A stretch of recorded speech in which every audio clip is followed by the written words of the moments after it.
Now, before I hand over to Meryl, I would like to announce something concerning the project room. Some of you might have seen we have a little shop downstairs now with where you have a permanent display of works of artists like Titus Chitatada, Mitchell's work is there, Matthias Alfiers, Barbara Wilke, Laura Diaz, Kutsana Katerera, Dago Dipandura, Trianas Nakala, Rudolf Seibert, and the Book of Dirt Man.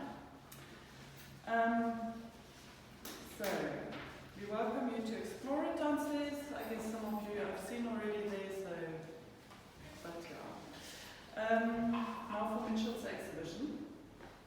We are honored that Meryl Pulkowitz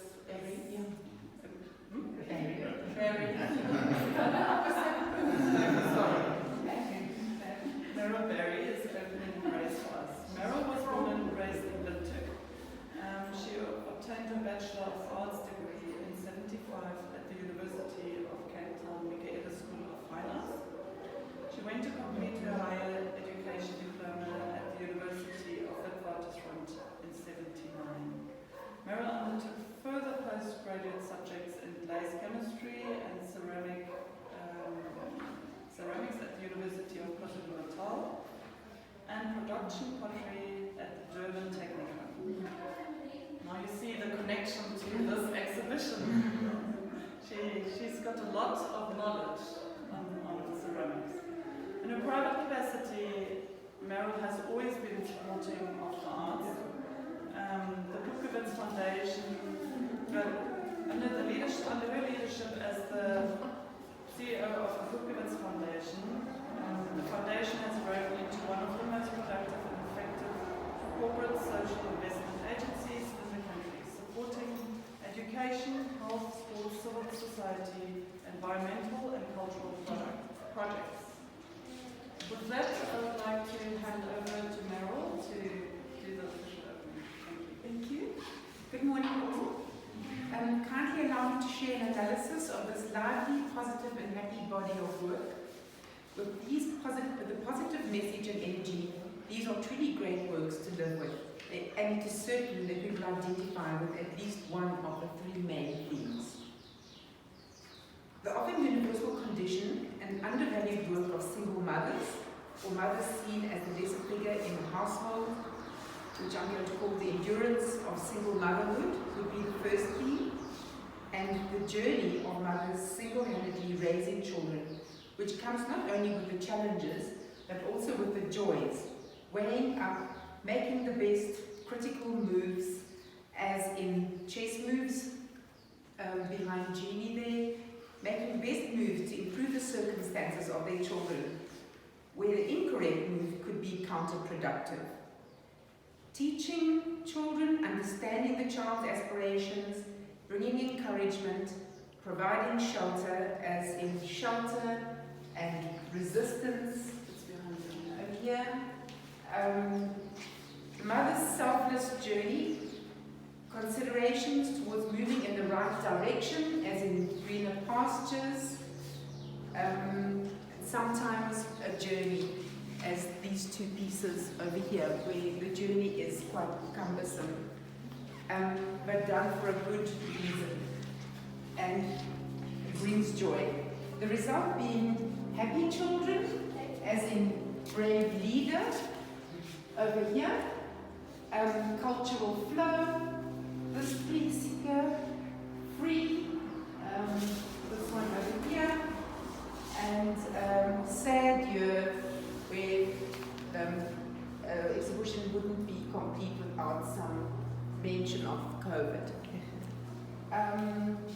The motherly protection, this would be the second theme, in nurturing, and here we can see this theme articulated in surrounded growth. I'm a little bit sometimes surrounded growth over here, which is where there's also all the pieces have a lot of symbolism in them, and the egg is symbolic of the child. So the surrounded growth would be that protection and nurturing of the second theme. The third theme would be self-reconstruction, how to be a responsible carer. At times one has to rebuild oneself, and also even as an individual, as a child that's grown up, the idea of rebuilding oneself, transforming oneself through endurance, being and continuing upwards, both for mothers but also for the children as they grow up and evolve. And here we have a whole number of sculptures which exemplify this of the third theme, self-regrowth,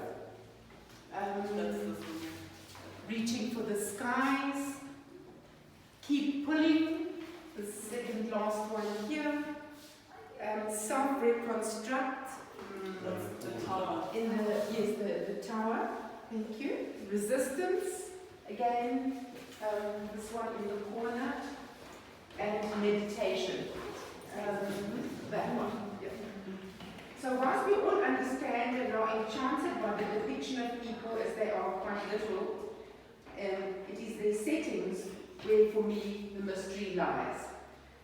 Let me talk a moment about the settings. Fixtures are juxtaposed with abstract shapes that arise in the artist as the artist thinks with his hands subliminally.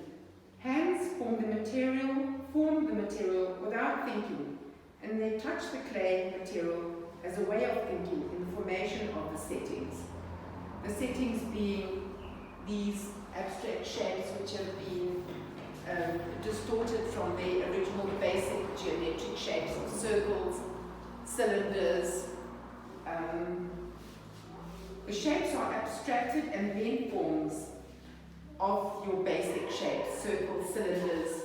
You know, this one, for example, is bent in a three-dimensional way, not just, part of it missing, but also three-dimensionally towards the back.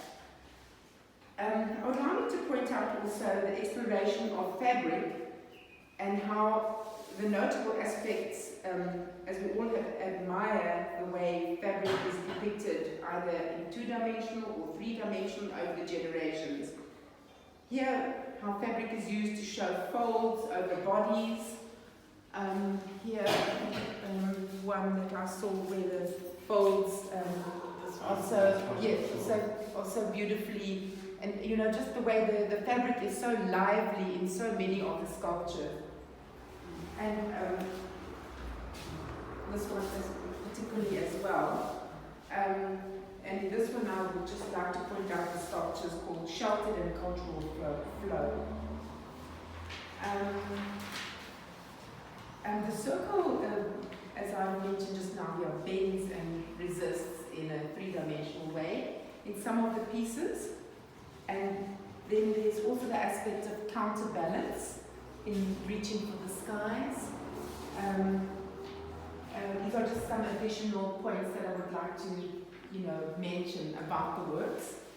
The deconstruction of the basic shapes, the treatment of clay in relation to fabric, and other aspects like counterbalance. This is all done in a subconscious way, thinking with the hands, if I can just repeat that. Allow me to point out the exploration, sorry I've mentioned that already, about the fabric. I'm mindful how sculpture is very like building a house, especially with clay as the medium. In these works, the message is so noble. One wants to live with one of these sculptures. One wants to live with any one of these noble ideas expressed in a sculpture. We may lean on the titles to understand, the titles which are decided after the work is completed, and we may grapple here and there for a speeded up understanding through the titles. As we have experienced that art demands an effort from the observer, we may lean on the titles for assistance in our understanding and placing of the sculptures in the categories of thematic categories. No opening of a ceramic exhibition would be complete without talking about life as a sculptor being a slow process, and life as a ceramic sculptor meaning exercising the greatest patience and care as mothers do. This is an analysis of a very collectible body of work. Thank you very much for your attention.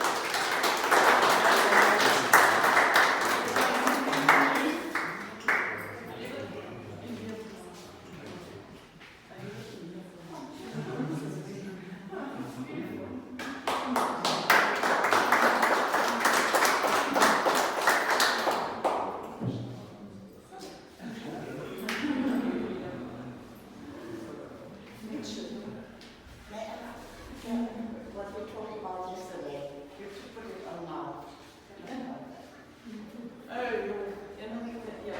The white dots.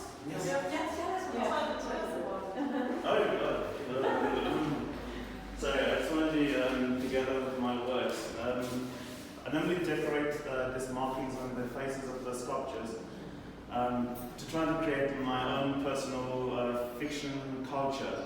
Because I'm a big fan of face paintings and face masks and stuff like that. So I decided, okay, I should also become part of the sculptures as well. And so if you see me, and then you can see the sculpture, and then you can say, okay, that might be the artist. So yeah. So You that's, just have holes. yeah, I mean holes. Yeah, apart from wants to listen to it. So yeah, it's just that simple. I just created them like that. So it's kind of like my fantasy tribe, sort of. But that's a connection, Exactly, that's what I try